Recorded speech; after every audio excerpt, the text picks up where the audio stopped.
আর আমরা তাদেরকে নিজের মন মতো যখন হয় না, নিজের আকীদা মতো হয় না, নিজের মতবাদ মতো হয় না, নিজের চিন্তা মতো হয় না, তখন খুব সহজে মন্তব্য করে বসি।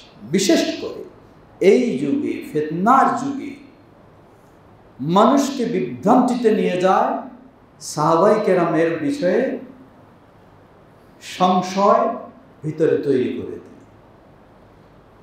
সাহাবায়ে কেরাম, আলী রাদিয়াল্লাহু আনহু প্রসিদ্ধ সাহাবী, মুআবিয়া রাদিয়াল্লাহু আনহু প্রসিদ্ধ সাহাবী, তাহলে কেন তাদের মাঝে যুদ্ধ হলো? আয়েশা রাদিয়াল্লাহু আনহা তিনি কেন নেতৃত্ব দিলেন?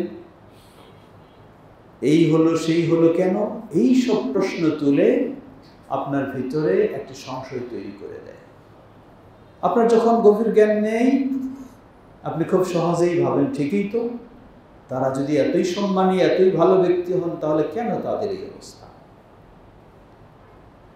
পর্যায়ক্রমে লেখক হিসাবে আপনি লিখতে শুরু করলেন সাহাবীদেরকে বিভিন্ন অপবাদ দিয়ে।